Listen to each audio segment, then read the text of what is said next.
달빛처럼 포근한 옛 이야기, 월명야담입니다. 오늘도 건강과 웃음이 늘 함께 하시길 바랍니다. 구독과 좋아요로 함께 해주시면 더 많은 이야기를 들려드릴 수 있습니다. 자, 이제 달빛 같은 이야기 속으로 함께 걸어가 보겠습니다. 깊은 산골 마을, 첩첩한 산줄기 사이로 아침 안개가 자욱하게 깔린 초가집 한 채가 보입니다. 이곳에서 나무꾼 유석진은 병약한 어머니 정씨 부인과 단둘이 살아가고 있었습니다. 석진은 해가 뜨기 전부터 산에 올라 나무를 하고 지게에 가득 담아 장터에 내다 팔아 근근히 살림을 이어갔습니다. 몸은 고되었지만 석진은 어머니를 생각하면 힘이 났습니다. 어머니 정씨 부인은 몸은 약했지만 마음만큼은 넉넉하고 따뜻한 분이었지요. 석진은 어려서부터 홀어머니 밑에서 자라며 효성이 지극했습니다. 마을 사람들은 석진을 보며 저런 효자가 또 어디 있겠느냐고 칭찬하곤 했지요. 어느 날 석진은 여느 때처럼 나무를 하러 산으로 올라갔습니다. 봄볕이 따사로운 날이었습니다. 산에는 진달래가 피어나고 새들이 지저귀고 있었습니다. 석진은 익숙한 손놀림으로 도끼를 휘둘러 나무를 베었습니다. 땀이 이마를 타고 흘러내렸습니다. 해가 서산에 기울어갈 무렵 지게에 나무를 가득 담고 돌아오던 길이었습니다. 다락바위 근처를 지나가는데 어디선가 흐느끼는 소리가 들려왔습니다. 석진은 걸음을 멈추고 귀를 기울였습니다. 분명 사람이 우는 소리였습니다. 이 깊은 산속에 누가 있단 말인가.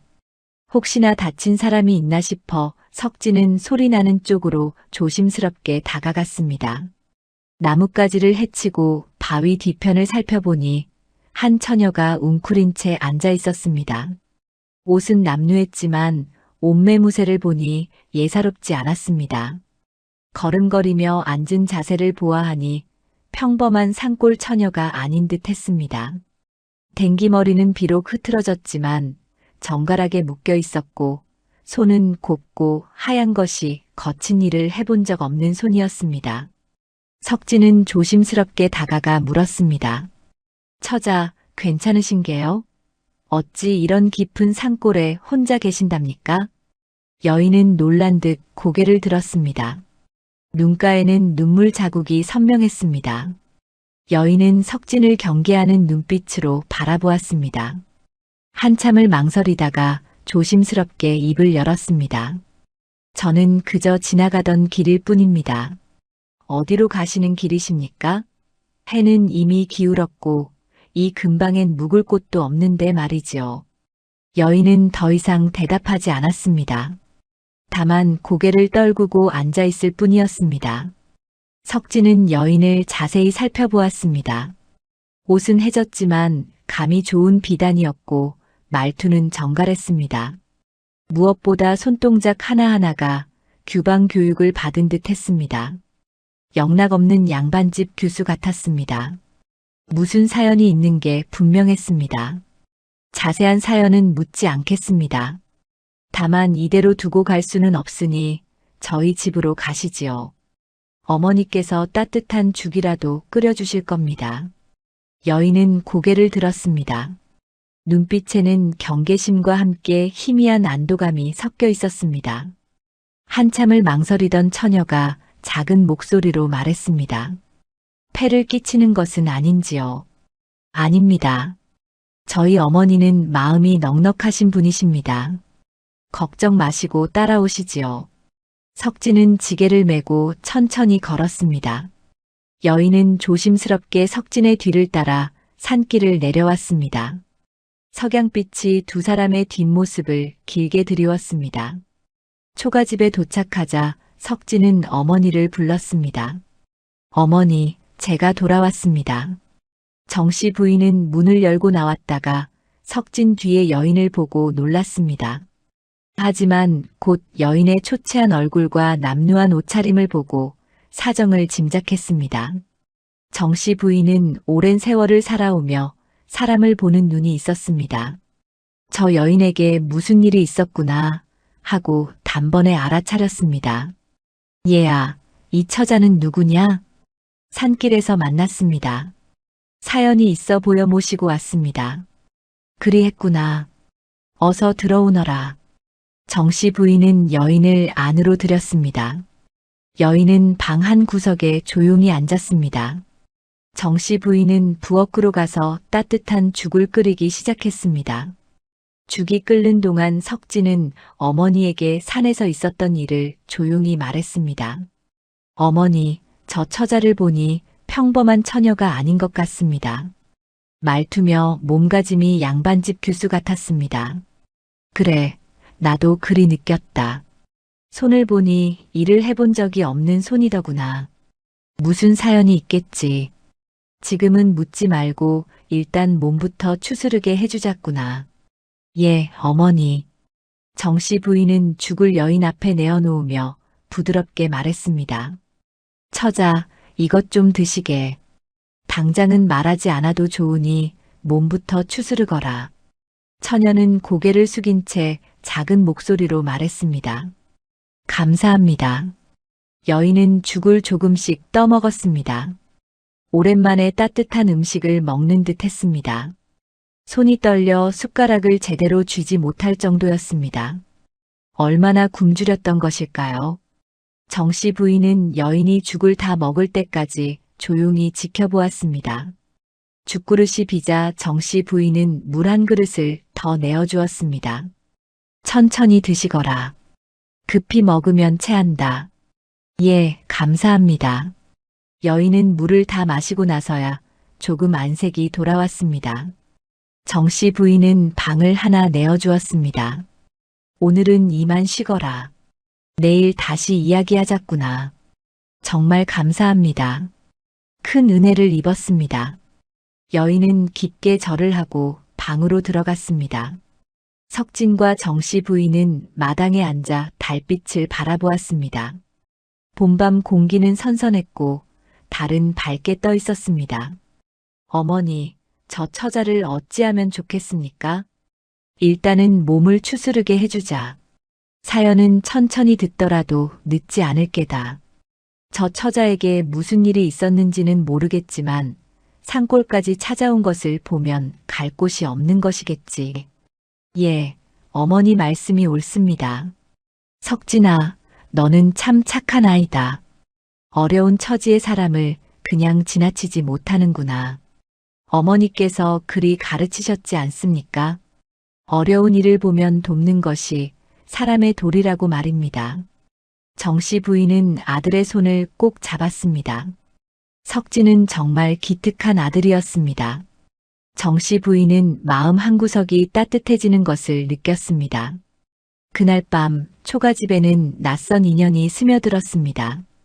여인은 방 안에서 조용히 누워 있었습니다. 천장을 바라보며 눈물을 흘렸습니다. 이제 어찌 살아야 할까? 앞날이 막막했지만 적어도 오늘 밤만큼은 따뜻한 곳에서 쉴 수 있게 되었습니다. 여인은 눈을 감았습니다. 달빛은 고요히 산골을 비추고 있었습니다. 금방 고을에는 한씨 집안이라는 유력한 양반가가 있었습니다. 대대로 벼슬을 지낸 집안이었지요.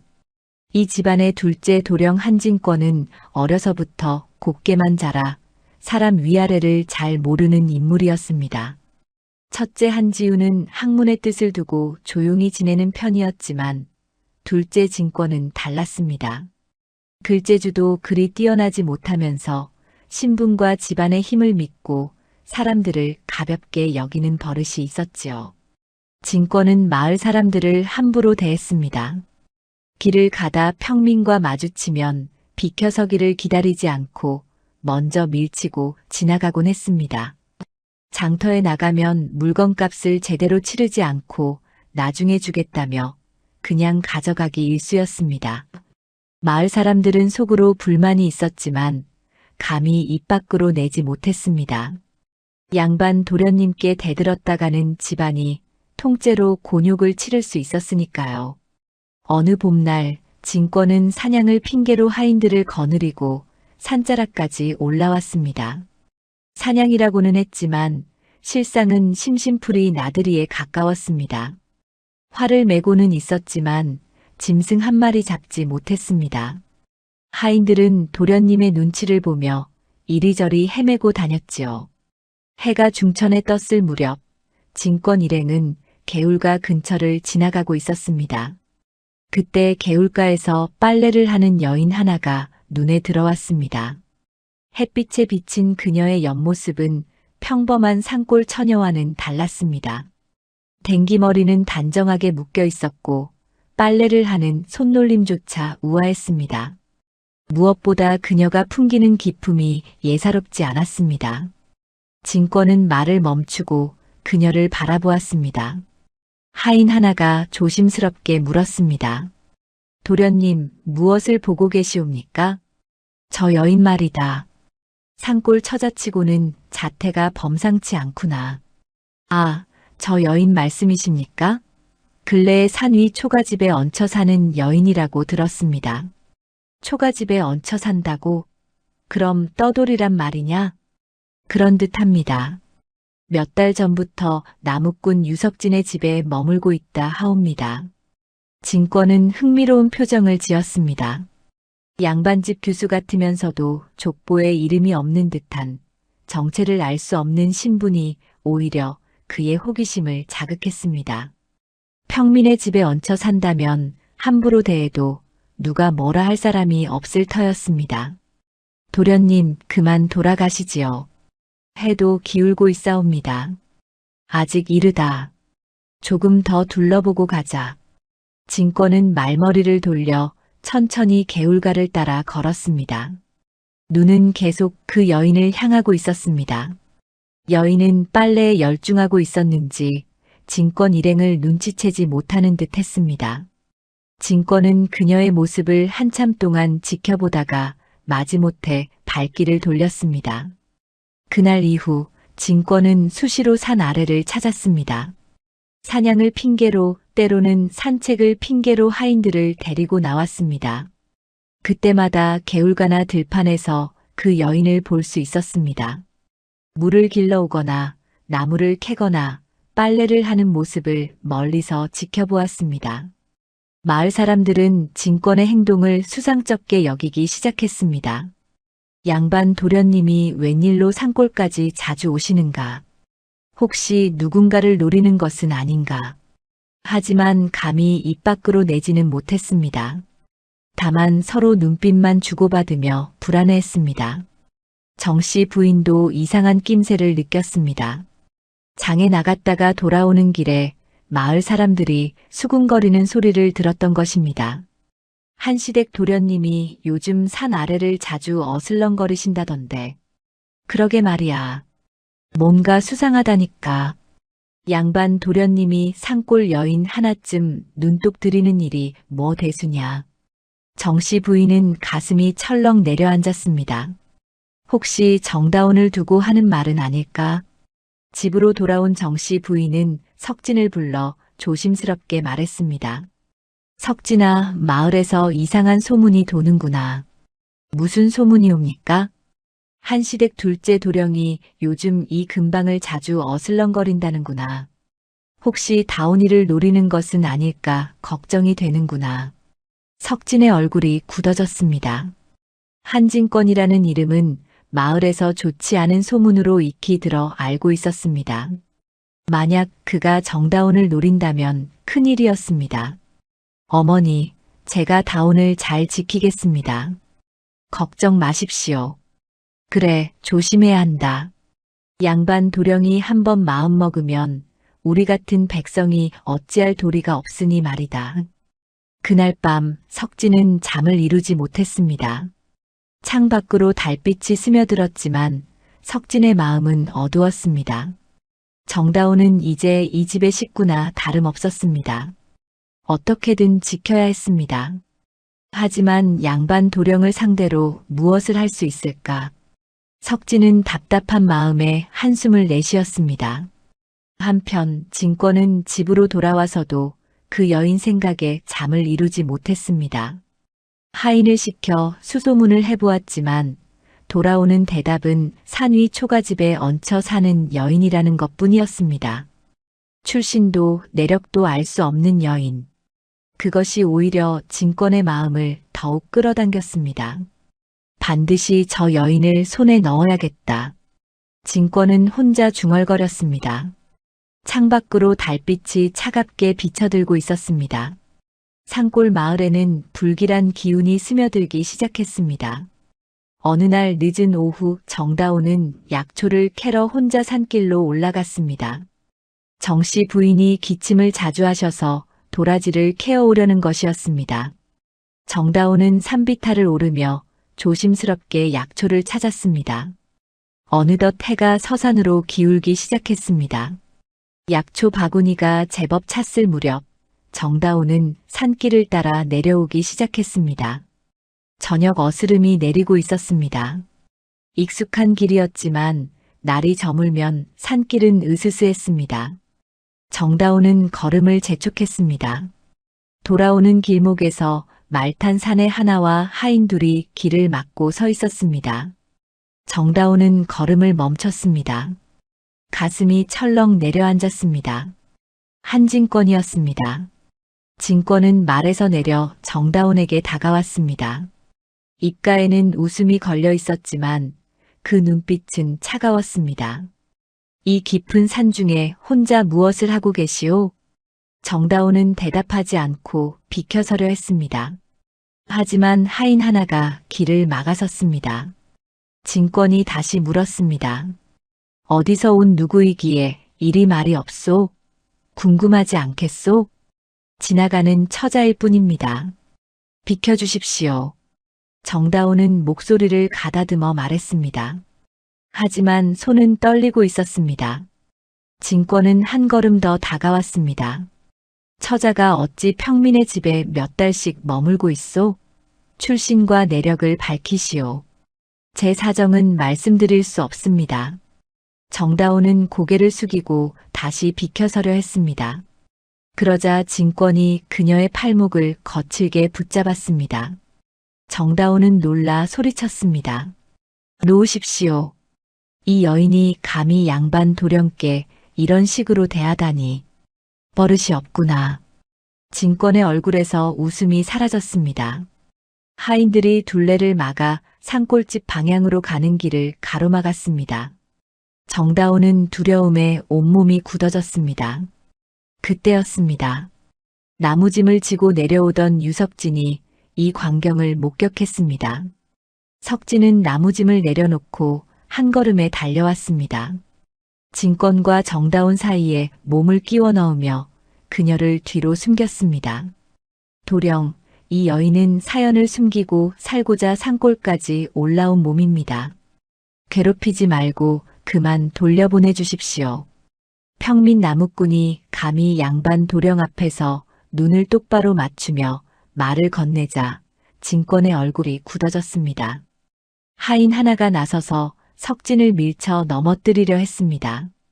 석진은 몸으로 막아서며 정다온을 더 깊이 뒤로 숨겼습니다. 도령, 저희는 그저 조용히 살고자 하는 사람들입니다. 부디 물러나 주십시오. 진권의 눈빛이 서늘하게 변했습니다. 참을 수 없는 모욕이었습니다. 천한 나무꾼 주제에 감히 양반 도령을 막아서다니. 게다가 다른 사람도 아닌 자신이 점 찍어둔 여인을 감싸다니. 진권은 이를 악물었습니다. 이놈, 감히 누구 앞에서 이러는 개냐? 도령, 저는 단지. 닥쳐라. 내 놈이 무엇인데 감히 나를 막아서는 개냐. 진권이 손을 들어 석진을 치려 하자 하인들도 함께 달려들었습니다. 석진은 몸을 움츠렸지만 물러서지 않았습니다. 정다온을 지키기 위해서였습니다. 근처에서 나무를 캐던 마을 안악 둘이 이 광경을 보고 놀라 소리쳤습니다. 사람들이 모여들기 시작했습니다. 진권은 주변을 둘러보았습니다. 여러 사람의 눈이 자신을 향하고 있었습니다. 진권은 석진을 향해 낮고 차갑게 말했습니다. 오늘은 이만 물러가마. 하지만 기억해라, 나무꾼. 내 놈을 반드시 후회하게 만들어주겠다. 진권은 말에 올라타 하인들을 이끌고 산길을 내려갔습니다. 석진은 그제야 안도의 한숨을 내쉬었습니다. 정다운은 떨리는 몸을 가누지 못하고 그 자리에 주저앉았습니다. 괜찮으십니까? 석진이 다가와 물었습니다. 정다운은 고개를 끄덕였지만 눈에는 눈물이 가득했습니다. 석진은 정다운을 부축해 일으켰습니다. 어서 집으로 돌아가시지요. 어머니께서 걱정하고 계실 겁니다. 둘은 서둘러 산길을 내려왔습니다. 마을 사람들은 걱정스러운 눈빛으로 그들을 바라보았습니다. 오늘의 일은 산골 마을에 큰 파문을 일으킬 게 분명했습니다. 그날 밤 초가집에는 무거운 침묵이 흘렀습니다. 정씨 부인은 정다운과 석진을 번갈아 바라보며 깊은 한숨을 내쉬었습니다. 이제 양반 도령과 맞서게 되었으니 앞으로 어찌 될지 알 수 없었습니다. 달빛만이 고요히 산골을 비추고 있었습니다. 산길에서 돌아온 뒤 정다운은 더 이상 숨길 수 없음을 느꼈습니다. 밤 달빛 아래 초가집 마당에서 정씨 부인과 마주 앉은 정다운은 떨리는 목소리로 자신의 과거를 털어놓기 시작했습니다. 정다운은 본래 먼 고을에 이름난 사대부 집안에서 태어난 서녀였습니다. 어머니는 첩의 몸이었고 정다운이 어릴 적 세상을 떠났지요. 안채와 사랑채 사이에서 어정쩡한 자리에 있던 정다운의 존재는 집안 다툼이 커질수록 눈엣 가시가 되어갔습니다. 저는 정씨 대감댁에서 태어났습니다. 하오나 제 어미는 첩이었고 저는 서녀의 몸이었지요. 정다운의 목소리는 낮고 떨렸습니다.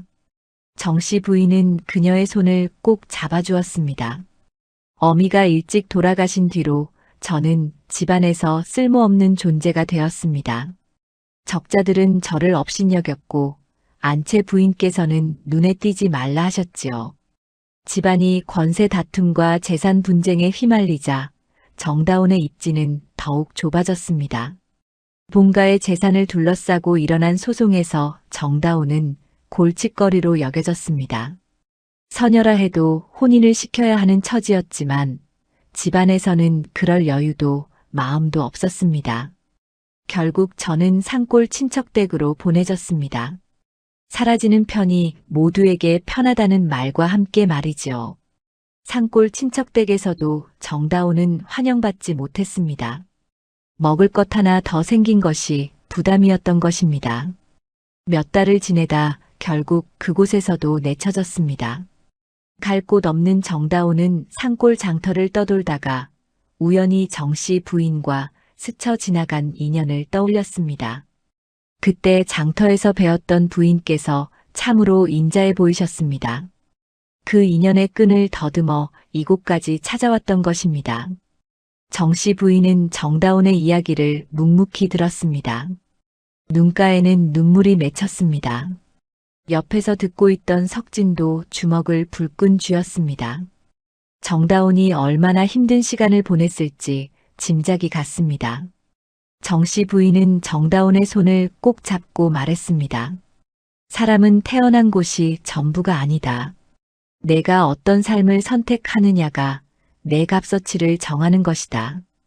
이 집에 있는 동안만큼은 누구의 눈치도 보지 말고 편히 있어라. 석진도 고개를 끄덕이며 말을 보탰습니다. 낭자, 우리가 지켜드리겠습니다. 걱정 마십시오. 정다운은 두 사람을 번갈아 바라보았습니다. 눈물이 주르륵 흘러내렸습니다. 태어나서 처음으로 진심으로 자신을 받아주는 사람들을 만났습니다. 서녀라는 이유로, 쓸모없다는 이유로 버림받았던 자신을 있는 그대로 받아주는 사람들이었습니다. 감사합니다. 정말 감사합니다. 정다운은 눈물을 닦으며 절을 올렸습니다. 정씨 부인은 그녀를 일으켜 세우며 품에 안았습니다. 석진은 마당 한편에서 그 모습을 바라보았습니다. 마음속으로 다짐했습니다. 반드시 정다운을 지키겠다고. 그날 밤 이후 정다운은 더 이상 정체를 숨긴 떠돌이가 아니었습니다. 이 집의 식구나 다름없는 존재가 되었지요. 정씨 부인은 정다운을 딸처럼 대했고 석진은 그녀를 보살폈습니다. 정다운도 집안일을 거들며 조금씩 마음의 상처를 치유해 갔습니다. 며칠이 지난 어느 날 정다운은 정씨 부인과 함께 마당에서 빨래를 하고 있었습니다. 석진은 나무를 하러 산에 올라간 상태였습니다. 따스한 봄볕이 내리쪼이고 있었습니다. 이제 조금은 마음이 편해졌느냐? 예, 어머님. 이곳에 온 뒤로 처음으로 편히 잠을 잘 수 있게 되었습니다. 그래, 다행이구나. 앞으로도 우리와 함께 지내자꾸나. 두 사람은 나란히 앉아 빨래를 하며 이야기를 나누었습니다. 마을 안악들이 지나가며 인사를 건넸습니다. 정다운도 이제 이 마을의 일원이 되어가고 있었습니다. 한편 산길에서의 일로 자존심에 큰 상처를 입은 한진권은 이를 갈며 나무꾼 석진을 마음속에 깊이 새겨두었습니다. 집으로 돌아온 그날 밤부터 진권은 잠을 이루지 못했습니다. 천한 놈에게 당한 굴욕이 머릿속을 떠나지 않았지요. 방 안을 서성이며 분을 사귀지 못하던 진권은 밤이 깊어서야 하인을 불렀습니다. 이튿날 아침 진권은 집안 하인 백호담을 불러 명을 내렸습니다. 호담아, 산길에서 본 그 여인과 나무꾼의 정체를 샅샅이 캐어오너라. 분부대로 하겠습니다, 도련님. 특히 그 여인이 어디서 왔는지, 무슨 내력을 가진 자인지 자세히 알아보거라. 놓치는 것 없이 말이다. 명심하겠습니다. 호담은 고개를 숙이고 물러나갔습니다.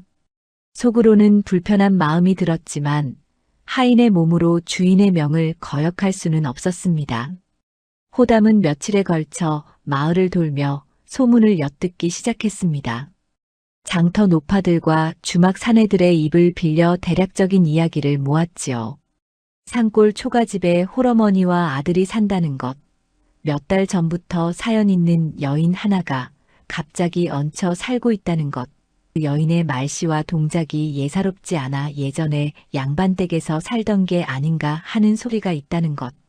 저 여인 말이지, 빨래하는 손놀림을 보면 영락없이 규방 교육을 받은 듯 하더라고. 그러게 말이야. 말투도 참 곱잖아. 평민 여인 같지가 않아. 아마 양반댁 서녀가 아닐까 싶던데. 집안 싸움에 밀려나 산골까지 흘러온 게 아니겠어? 호담은 이런저런 이야기를 모아 진권에게 보고했습니다. 보고한 내용에는 구체적인 족보나 가문 이름은 없었습니다. 다만 양반집에서 떨어져 나온 듯한 여인이라는 단서뿐이었습니다. 그러나 이 정도만으로도 진권의 집착에는 충분한 기름이 되었습니다. 평민집에 숨어 산다는 양반집 서녀라. 감히 나를 피한다고 되는 일이냐. 진권은 혼잣말을 중얼거리며 술잔을 기울였습니다. 눈빛은 점점 더 어두워져 갔습니다. 방 안에는 촛불만이 흔들리고 있었습니다. 그 무렵 진권의 형 한지우는 동생이 들떠다니는 모습과 하인들이 중얼거리는 소문을 듣고 일이 심상치 않음을 느꼈습니다. 지우는 학문의 뜻을 두고 조용히 지내는 성품이었지만 동생의 행실만큼은 늘 걱정이었습니다. 어려서부터 진권은 제 마음에 들지 않는 일이 있으면 참지 못하는 성질이었습니다. 그럴 때마다 집안에 크고 작은 무리를 일으켰지요. 어느 날 저녁 지우는 진권을 서재로 불러 조용히 타일렀습니다. 서재에는 책들이 가득했고 은은한 향이 피어오르고 있었습니다. 진권아, 요즘 내가 산골을 자주 오간다는 소문을 들었다. 무슨 일이냐? 형님께서 신경 쓰실 일이 아닙니다. 진권은 퉁명스럽게 대답했습니다. 지우는 찻잔을 내려놓으며 다시 말했습니다. 사람 사는 세상일 조금만 그만두어라. 사소한 일이라 여긴 것이 집안을 뒤흔들 수 있다. 형님은 책만 보시니 세상 물정을 모르십니다. 제 일은 제가 알아서 하겠습니다. 진권아, 내가 왜 이런 말을 하는지 알겠느냐? 양반으로 태어났다는 것은 힘을 가졌다는 뜻이 아니라 백성을 돌보아야 할 책임을 가졌다는 뜻이다. 하지만 진권은 형의 말을 우습게 여겼습니다. 고개를 돌려 시선을 피하며 짧게 대답했습니다. 형님 말씀은 잘 알겠습니다. 이만 물러가겠습니다. 지우는 깊은 한숨을 내쉬었습니다. 동생을 설득할 수 없음을 깨달았지요. 하지만 불안한 마음은 가시지 않았습니다. 서재를 나서는 진권의 뒷모습을 바라보며 지우는 무언가 큰일이 일어날 것 같은 예감이 들었습니다. 진권은 형과의 대화를 끝내고 자신의 방으로 돌아갔습니다. 마음속으로 다짐했습니다. 산골 여인을 어떻게든 손에 넣고 나무꾼을 굴복시키겠다고. 그것이 자신의 자존심을 회복하는 길이라 여겼습니다. 방 안에 홀로 앉아 촛불을 바라보며 진권은 계획을 세우기 시작했습니다. 마을 사람들 사이에는 보이지 않는 불길한 기운이 슬며시 번져가기 시작했습니다. 장터에서 만난 안악들은 수군거렸습니다. 한시댁 둘째 도령이 뭔가 꾸미고 있다던데. 그러게 말이야. 하인들이 이곳저곳을 돌아다니며 산골 여인 이야기를 캐묻더라고. 저 도령은 원래 성질이 급하고 고집이 센 분이시잖아. 뭔가 일을 벌이실 것 같아 무섭다니까. 산골 나무꾼네 집에 큰일 나는 거 아니겠어? 마을 사람들은 걱정스러운 눈빛을 주고받았지만 감히 양반댁 일에 끼어들 수는 없었습니다. 다만 석진네 집을 지나칠 때마다 안타까운 표정을 지을 뿐이었습니다. 주막에서도 사내들이 술잔을 기울이며 이야기를 나누었습니다. 저 도령이 한번 마음먹으면 끝을 보는 성질이라던데. 나무꾼 석진이가 불쌍하지. 어머니 봉양하느라 얼마나 애를 쓰는데. 그래도 산골 여인을 지키려 했으니 기특한 일이긴 하지. 기특하기는. 양반 도령을 거스르면 어찌 되는지 모르나 보지. 산골 초가집에서도 불안한 기운이 감돌았습니다. 정씨 부인은 장에 다녀오는 길에 마을 사람들의 수군거림을 들었습니다. 집으로 돌아온 그녀는 석진과 정다운을 불러 조심스럽게 말했습니다. 얘들아, 요즘 마을에 좋지 않은 소문이 도는구나. 한씨 댁에서 우리 집 일을 캐묻고 있다 하니 당분간 조심해야겠다. 어머니, 제가 다운을 잘 지키겠습니다. 석진이 단호하게 말했습니다. 정다운은 불안한 표정으로 고개를 숙였습니다. 죄송합니다. 제 때문에 이 집에 누가 되는 것 같습니다. 무슨 소리냐, 다운아. 내 잘못이 아니다. 저 도령이 사람을 함부로 대하려 하는 것이 잘못이지. 정씨 부인이 정다운의 손을 꼭 잡아주었습니다. 석진도 고개를 끄덕이며 말을 보탰습니다. 우리가 함께 있으니 두려워하지 마십시오. 제가 목숨 걸고 지켜드리겠습니다. 정다운의 눈에 눈물이 맺혔습니다. 이토록 자신을 위해 애써주는 사람들이 있다는 것이 고마우면서도 그들에게 피해가 갈까 두려웠습니다. 정말 감사합니다. 제가 이 은혜를 어찌 갚아야 할지. 은혜고 뭐고 없다. 우리는 이제 한 식구나 다름없지 않으냐. 정씨 부인의 말에 세 사람은 서로를 바라보며 조용히 미소 지었습니다. 하지만 세 사람 모두 마음속으로는 불안했습니다. 양반 도령의 힘을 거스르기란 쉽지 않은 일이었으니까요. 그날 밤 초가집에는 무거운 침묵이 흘렀습니다.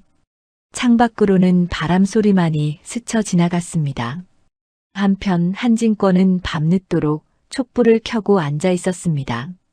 창밖으로 달빛이 차갑게 비쳐들었습니다. 그는 혼자 중얼거렸습니다. 반드시 내 뜻대로 만들고야 말겠다. 천한 놈들이 감히 나를 거스른 대가를 똑똑히 보여주마. 책상 위에는 술잔이 놓여 있었고 그의 얼굴에는 기묘한 미소가 번져 있었습니다.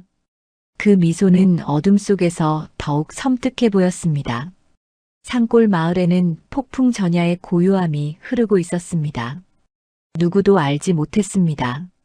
곧 일어날 일이 모두의 운명을 바꾸어 놓으리라는 것을. 달은 구름에 가려 희미해졌고 산 너머에서는 까마귀 울음소리가 들려왔습니다. 어느 달 없는 밤 한진권은 하인 둘을 거느리고 몰래 산골로 올라왔습니다. 정씨 부인이 몸이 좋지 않아 일찍 잠든 틈을 노린 것이었습니다. 진권은 며칠 전부터 초가집의 동태를 살피고 있었지요. 언제 불을 끄는지, 누가 언제 나오는지 모두 파악하고 있었습니다. 초가집 우물가에서 물을 깃던 정다운을 노렸습니다. 달빛도 없는 어둠 속에서 진권은 하인들과 함께 그녀에게 다가갔습니다. 정다운은 두레박을 내리던 중 뒤에서 인기척을 느끼고 돌아보았습니다. 그 순간 진권이 그녀의 입을 막았습니다. 조용히 해라. 소리 지르면 다친다. 정다운은 눈이 휘둥그레졌습니다. 온몸이 얼어붙었습니다. 진권은 정다운을 끌고 가려 했습니다. 정다운은 필사적으로 몸부림쳤습니다. 두레박이 우물에 떨어지며 큰 소리를 냈습니다. 그 소란을 듣고 석진이 뛰쳐나왔습니다. 어둠 속에서 정다운이 끌려가는 모습이 보였습니다. 이게 무슨 짓입니까? 석진이 외치며 달려들었습니다. 진권과 하인들은 석진을 밀쳐 쓰러뜨렸습니다. 몸싸움이 벌어지는 와중에 석진은 정다운을 감싸 안고 막아섰습니다. 하인 하나가 석진의 뺨을 후려쳤습니다. 석진의 입술이 터져 피가 흘렀습니다. 이놈, 감히 도련님을 방해하느냐. 하인들이 석진을 붙잡고 마구 때렸습니다. 정다운은 비명을 질렀습니다. 그녀의 옷자락이 찢겼습니다. 그만두십시오. 제발. 그때 우연히 뒤쪽에서 이 상황을 지켜보게 된 이가 있었습니다. 바로 심부름을 마치고 돌아오던 하인 백호담이었습니다. 호담은 처음에는 괜한 일에 휘말리고 싶지 않아 조용히 물러서려 했습니다. 하지만 진권의 입에서 섬뜩한 말이 흘러나왔습니다. 데려가서 입을 다물게 하라. 호담의 얼굴이 굳어졌습니다. 이건 아니었습니다. 아무리 양반 도련님의 명이라 해도 이건 사람으로서 할 짓이 아니었습니다. 잠시 후 소동이 커지자 근처를 지나던 마을 사람들이 하나 둘 모여들기 시작했습니다. 훈장 오사원도 달려왔습니다. 많은 눈이 모인 앞에서 진권은 상황을 둘러대려 했습니다. 이 나무꾼이 먼저 덤벼들었소. 내가 지나가는데 갑자기. 거짓말입니다. 정다운이 떨리는 목소리로 외쳤습니다. 석진의 얼굴에는 피가 흐르고 있었고 그녀의 옷자락은 찢겨 있었습니다. 누가 봐도 진권이 거짓말을 하고 있음이 분명했습니다. 이때 떨리는 목소리로 백호담이 나섰습니다. 전날 산길에서도 도련님께서 저 처자를 억지로 붙잡으려 하신 것을 제가 보았습니다. 오늘 밤 일도 우연이라 보기 어렵습니다. 호담이 아는 것은 2번이나 강제로 정다운을 데려가려 했다는 사실뿐이었습니다. 그러나 이 증언 하나만으로도 진권이 빠져나갈 구멍은 크게 줄어들었습니다. 마을 사람들이 수군거리기 시작했습니다. 오사원 훈장은 진권을 향해 엄한 목소리로 말했습니다. 이것이 양반의 도리입니까? 힘없는 백성을 이렇게 괴롭히는 것이 양반의 도리란 말입니까? 그때 한지훈이 나타났습니다. 소란을 듣고 급히 달려온 것이었습니다. 지훈은 동생의 행동에 얼굴을 들지 못하겠다는 듯 고개를 숙였습니다. 죄송합니다. 제 아우가 큰 잘못을 저질렀습니다. 지훈은 마을 사람 앞에서 머리를 숙이며 말했습니다. 집안 사람부터 진실을 가려야 한다고 생각합니다. 이 일은 반드시 바로잡겠습니다. 진권은 형의 행동에 분노했습니다. 하지만 이미 여러 사람이 목격한 상황이었습니다. 더 이상 변명할 수 없었습니다. 그날 밤 정다운이 양반가에서 밀려난 서녀라는 사실 일부가 석진과 정씨 부인, 그리고 지훈에게만 조심스럽게 공유되었습니다. 사건은 더 이상 덮기 어려운 꼴이 되었습니다. 마을 사람들은 석진네 집으로 몰려가 정다운을 위로했습니다. 정씨 부인은 떨고 있는 정다운을 꼭 껴안았습니다.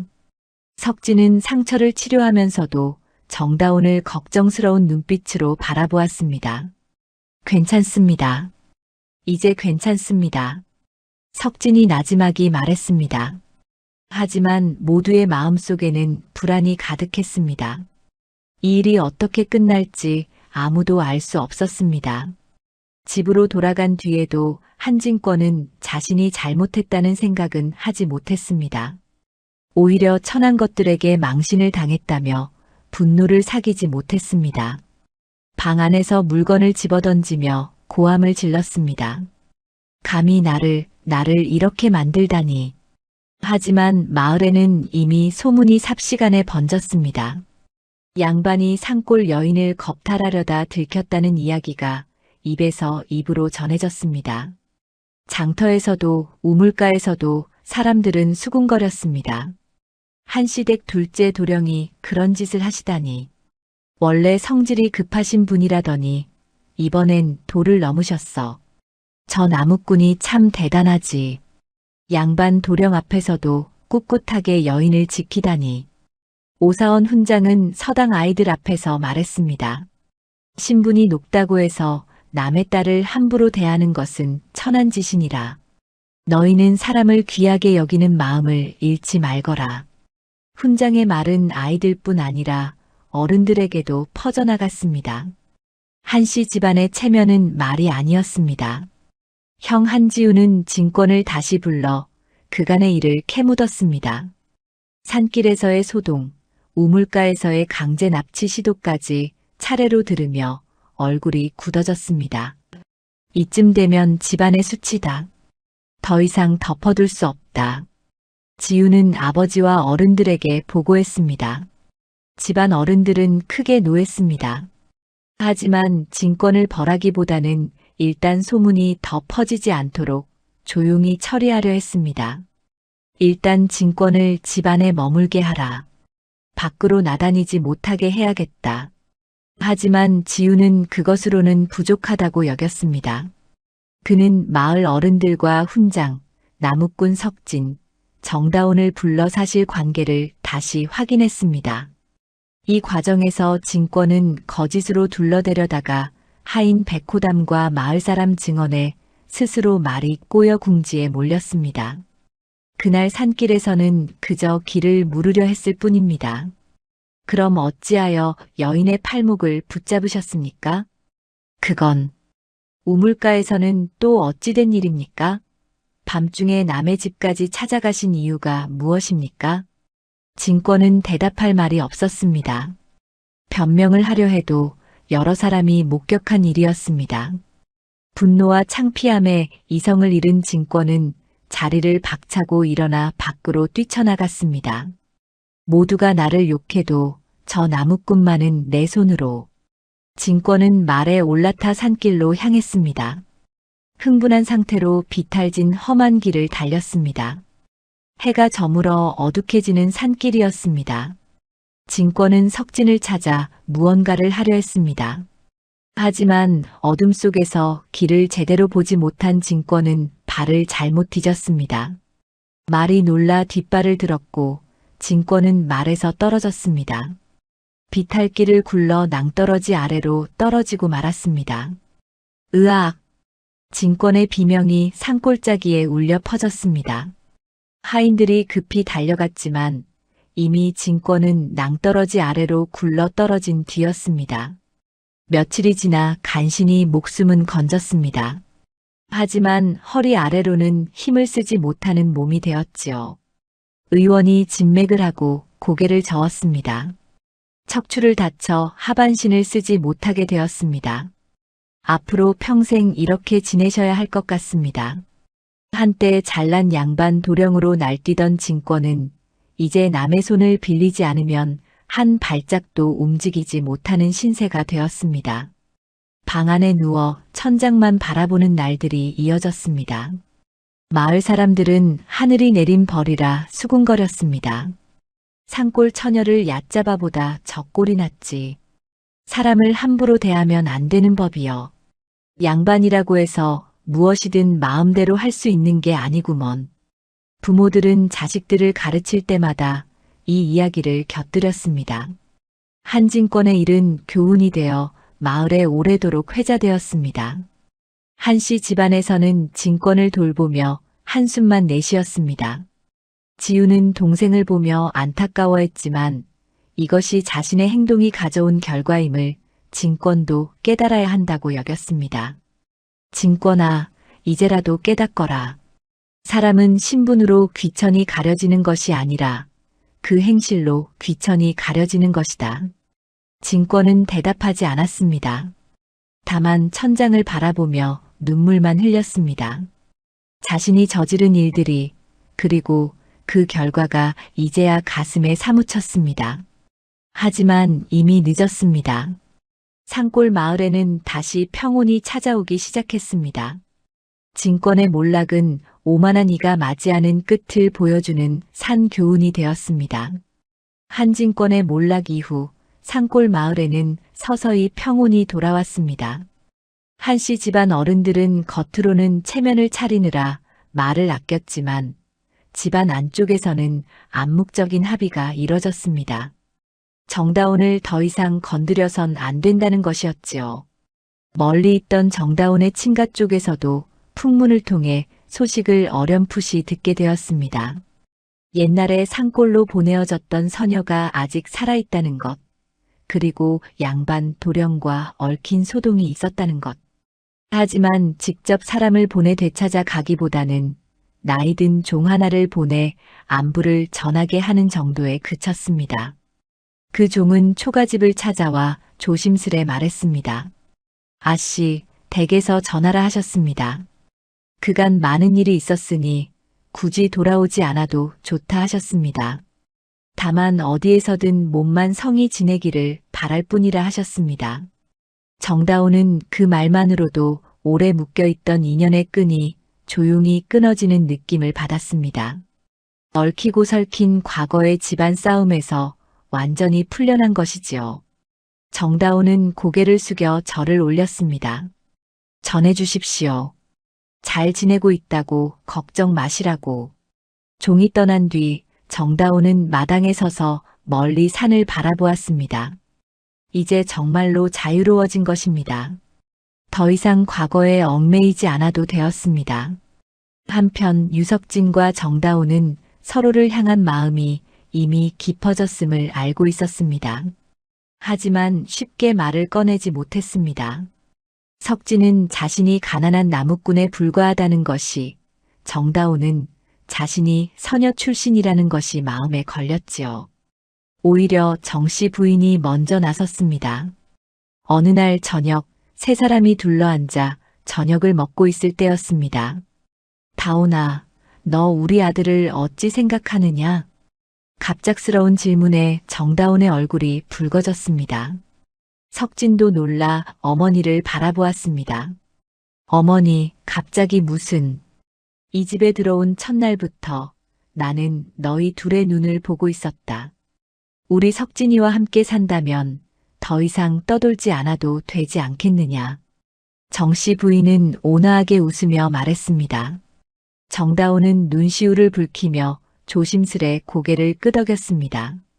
석진도 얼굴을 붉히며 정다운을 바라보았습니다. 낭자, 저는 비록 가난한 나무꾼에 불과하지만 평생 당신을 지키고 보살피겠습니다. 두 사람은 서로를 바라보며 조용히 미소 지었습니다. 정씨 부인은 흐뭇하게 그 모습을 바라보았습니다. 며칠 뒤 마을 사람들과 오사원 훈장, 그리고 그간 진실의 편에 서주었던 백호담까지 작은 잔치 자리에 모였습니다. 한씨 댁에서도 지훈이 축하 인사를 전했습니다. 잔치라 해도 거창한 예식은 아니었습니다. 초가집 마당에 멍석을 깔고 산에서 캐온 나물과 장터에서 사온 약간의 술과 떡이 전부였습니다. 그러나 그 자리만큼은 어느 대감집 연회보다 따뜻한 온기로 가득했습니다. 오사원 훈장은 잔을 기울이며 말했습니다. 사람 위에 사람 없고 사람 아래 사람 없다 하더니 오늘 이 자리가 바로 그 말의 참뜻을 보여주는구나. 백호담도 술잔을 들며 말을 보탰습니다. 제가 옳은 일을 할 수 있도록 용기를 주신 분들입니다. 축하드립니다. 마을 사람들도 하나같이 축복을 전했습니다. 마을 어귀에서는 아이들이 뛰어놀고 산바람이 초가 지붕을 부드럽게 스쳐 지나갔습니다. 산골 여인을 가볍게 여겼다가 인생을 내리꽂힌 양반 도령의 악연은 그렇게 막을 내렸습니다. 나무꾼 유석진과 산골의 새 식구 정다오는 서로의 상처를 보듬으며 작은 행복을 쌓아가기 시작했습니다. 사람들 입에서는 오래도록 이런 말이 전해졌습니다. 사람을 함부로 여긴 죄는 언젠가 자신에게 돌아오고 억울한 일을 끝까지 지켜준 인연은 결국 복이 되어 돌아온다. 초가집 마당에서는 석진과 정다운이 나란히 앉아 저녁 하늘을 바라보았습니다. 정씨 부인은 두 사람을 흐뭇하게 바라보며 미소 지었습니다. 우리 석진이가 좋은 짝을 만났구나. 어머니 감사합니다. 고맙습니다, 어머님. 세 사람의 행복한 웃음소리가 산골 마을에 울려 퍼졌습니다. 이렇게 산골 처녀를 잘못 건드린 양반댁 도령의 최후라는 이야기는 산골 사람들 술상머리마다 오르내리는 살가운 야담이 되어 오래도록 회자되었다고 합니다.